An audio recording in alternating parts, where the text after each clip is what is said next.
Hello and welcome to the fourth session of this fluid structural interaction course.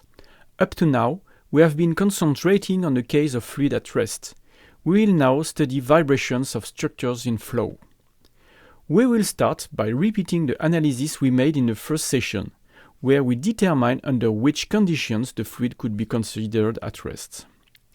The starting point is the kinematic condition, which imposes the equality of velocities at the interface between the solid and a fluid flowing at the velocity u0. The fluid velocity field can be scaled with the characteristic velocity u0, while for the solid, the displacement is scaled with L and the time 1 over omega naught. After scaling, we find that the dimensionless velocity u equals 1 over ur d psi on dt, where ur is the reduced velocity. Moreover, having used the characteristic size L and not the displacement size xi0 to scale xi, the dimensionless velocity d psi over dt is of order d. U is therefore of order d on ur. This is how we determine that ur must be very small compared to d in order to consider the fluid at rest. We will now consider the opposite case. That is to say, u are of the same order of magnitude or of a higher order than d. We can no longer consider the fluid at rest, it is now in flow.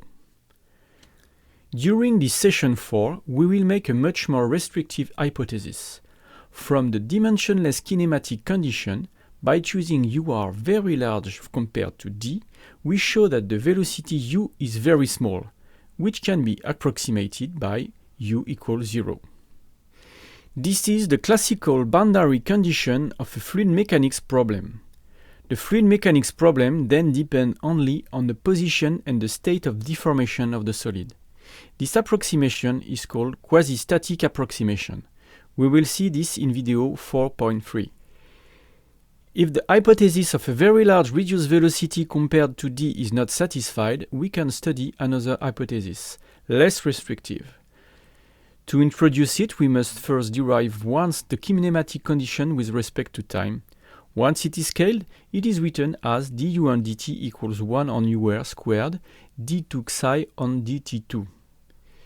d2 psi on dt2 is also of order d. If we therefore consider ur squared large compared to d, the kinematic condition indicates that du on dt is very small. The solid is therefore considered to have a constant velocity at the interface. This approximation is called pseudostatic approximation. We will see in video 4.4 that if a solid body motion are considered, we can place ourselves in the reference frame of the moving solid and obtain a problem equivalent to the quasi-static case. This is why in these two approaches, we can use classical results of stationary aerodynamics, which give us the force applied on the solid according to their position. We'll therefore start by presenting some general aerodynamics results in video 4.2. In sessions 5 and 6, we will finally address the cases where ur is of the same order of magnitude as d. In session 5, we will look at cases without detachment, without recirculation, which will allow us to use the potential theory to describe the flow. In session 6, we will study some cases where it is no longer possible to use the potential theory, the dynamics of the flow being dominated by instability, detachment, or vortex dynamics. But let's go back to the approximation frame of this session.